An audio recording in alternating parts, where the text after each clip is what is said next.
Au nom du Père, du Fils et du Saint-Esprit. Amen. Amen. Eh bien, chers frères et sœurs,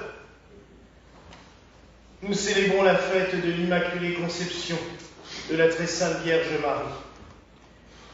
Et on pourrait se poser la question, est-ce que c'est l'Immaculée Conception de la Très Sainte Vierge Marie, ou est-ce que c'est tout simplement l'Immaculée Conception en elle-même que l'on célèbre, puisque, étonnamment, et à plusieurs reprises, la Vierge s'est présentée elle-même sous le nom de « Je suis l'Immaculée Conception ».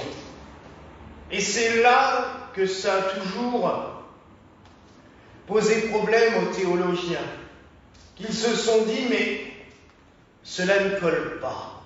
Comment que ça se fait? Elle ne peut pas être le fruit et l'arbre. » C'est vrai que là, on commence théologiquement à s'arracher les cheveux. À Lourdes, elle dit clairement à Bernadette que soy era Immaculada Conception. Je suis l'Immaculée Conception. Ce qui fera bondir le curé de Lourdes, qui se demande comment une gamine de 13 ans a pu connaître ça. C'est vrai, elle ne pouvait pas le connaître. Il fallait vraiment que quelqu'un de très haut lui ait dit pour qu'elle vienne avec ça. À Mantichiari en 47, le 8 décembre, à 12h, la Vierge dit la même chose. Je suis l'Immaculée Conception. Alors comment expliquer cela? Tout simplement si l'on réfléchit et si l'on médite sur les textes des pères de l'Église, mais aussi sur tout le plan divin, on se rend compte que il y a peut-être deux choses importantes. Le fait que, ce que nous avons lu dans le livre de la sagesse, que Marie était prédéfinie dans le plan de Dieu depuis les origines. Depuis toujours.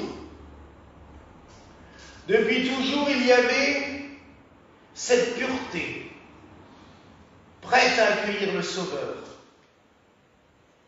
Cette pureté que certains assimilent même à l'Esprit Saint. On a fait de Marie l'épouse de l'Esprit Saint. Est-ce que ça ne serait pas plutôt une image de l'Esprit Saint? Théologiquement, on en serait plus proche, d'autant plus que, je vous rappelle qu'en hébreu, l'Esprit Saint se dit roi, qui est un mot féminin. On devrait dire Esprit Saint, et pas Esprit Saint, logiquement. Donc, cette pureté des origines est préexistante depuis toujours. Elle était là avant même la création du monde. Puis, quelques millénaires plus tard, Anne et Joachim, et nous l'avons lu pour la Nativité de la Vierge, sont atteints de stérilité. Ils ne peuvent pas avoir d'enfants. Anne et Joachim vont à ce qu'on appelle la porte dorée. Et ils font une prière. Et là, Anne va enfanter. Elle va recevoir l'enfant, Marie. Déjà, c'est une enfant du miracle, puisqu'elle est âgée. Elle ne peut plus enfanter, et pourtant, voilà Marie. Marie qui sera consacrée au temple. Nous l'avons célébré il y a quelques jours. Ainsi donc, tout le plan de Dieu se fait. Mais comme toujours dans les plans divins, l'être humain est libre. Alors oui, Marie a été préservée. On se demande aussi, on nous dit des fois, mais pourquoi Marie aurait été préservée du péché, ce péché originel, cette faute que toute l'humanité porte un petit peu sur ses épaules? Pourquoi aurait-elle été préservée du péché? Mais parce qu'elle devait recevoir en son sein la plus belle des choses. Quand vous prenez n'importe quel flacon et que vous voulez y verser un liquide précieux, un très grand vin, un très grand alcool, vous allez le rincer avant, le nettoyer, voire même le stériliser pour être sûr que ça soit propre avant de verser le flacon. Le verset produit. Le Seigneur n'allait pas venir parmi nous dans la fange, entre guillemets, du péché. C'était normal, c'était logique. Et Marie, au moment où elle reçoit l'Esprit Saint, c'est comme si on rassemblait la pureté des origines avec cette jeune fille d'Israël. Ainsi, et c'est peut-être même déjà arrivé, je pense même à sa conception, à elle, à Marie. Nous célébrons le fait qu'elle était conçue immaculée. C'est ça qu'on oublie. Beaucoup, et même des fois des catholiques, disent « Ah, l'Immaculée Conception, c'est quand Marie, elle reçoit Jésus. » Non! L'Immaculée Conception, c'est sa propre conception à elle. Et je pense sincèrement qu'au moment où l'âme est venue en Marie, en ce bébé qui allait naître, la pureté des origines et le personnage humain se sont rassemblés, se sont réunis. Marie est devenue l'image vivante de la pureté des origines. On le lit dans le livre de la création. Au commencement, tout était calme et pur. Et c'est vrai, avant Adam et Ève, il n'y avait pas de faute. Alors, je précise quand même que ne mettons pas tout sur le dos d'Adam et Ève, c'est l'image de l'humanité tout entière. Hein. C'est exactement le même mythe que l'on trouve chez les Grecs avec la boîte de Pandore. Hein. Voilà, c'est l'humanité tout entière qui a choisi d'ouvrir, de connaître le bien et le mal. C'est pas juste ces pauvres deux. Non, parce que pendant des années, je me souviens, on avait une prière dans l'ancienne liturgie gallicane. Par la gourmandise d'Ève, à chaque fois on lui collait ça sur le dos. Alors oui, Marie a sauvé Ève. Oui, Marie a retourné toute cette histoire. Elle a fait une malédiction de bénédiction. Mais ne mettons quand même pas tout sur le dos d'Ève, elle n'était déjà pas toute seule, la pauvre. Hein. Si Adam n'avait pas voulu, il n'aurait pas fait non plus. Et à un moment donné, c'est toute l'image de l'humanité qui a choisi. Comme nous avons le choix entre le bien et le mal, et qu'encore maintenant, des fois, nous avons tendance à faire plus le mal que le bien parce que ça va plus vite, ou que c'est plus simple, ou que c'est plus drôle, ou que c'est plus fun, comme disent les jeunes maintenant. Donc, l'humanité a cette tendance, il faut bien le reconnaître. Donc, Marie a été préservée. Et elle a retrouvé cette pureté des origines, elle en est devenue l'image. Et c'est pour cela que maintenant, elle peut se permettre, quand elle apparaît, de dire « Je suis l'Immaculée Conception. Je suis la conception pure. Je suis celle qui, avant le commencement, était déjà présente. » C'est aussi ce qui permet à Marie d'apparaître de nos jours sous toutes sortes de formes. Quand elle apparaît à Fatima en 1917, elle apparaît en brune aux yeux noirs. Quand elle apparaît à Lourdes, c'est une petite blonde aux yeux bleus. Quand elle apparaît à Kibéo, c'est une africaine. Forcément, elle apparaît en Afrique. Voilà, elle apparaît toujours sous la forme que l'on peut la reconnaître et que l'on peut s'identifier à elle. Mais alors, mes frères et sœurs, si nous pouvons nous identifier à elle en la reconnaissant lors d'apparition, qu'est-ce qu'on attend pour s'identifier à elle dans notre vie quotidienne? Imiter la très sainte Vierge Marie. Alors, je ne vous demande pas de souffrir tout ce qu'elle a souffert de son vivant, malheureusement, et parce que, bon sang, je le dis souvent, hein, elle les a cumulées en tant que mère, elle. Hein. Les souffrances, les douleurs, mais nous pouvons au moins l'imiter dans sa pureté, dans sa générosité, dans son amour, dans son espérance. Oui, mes frères et sœurs, célébrer l'Immaculée Conception, c'est célébrer cette femme forte, cette femme puissante, cette femme dont nous avons toutes et tous besoin. Aujourd'hui, je dirais qu'avec Noël, nous célébrons la grande fête de notre salut. À Noël, nous célébrons la nativité de Jésus, mais en célébrant aujourd'hui la conception immaculée de Marie, nous célébrons le début de notre salut, je dirais le déclenchement du plan.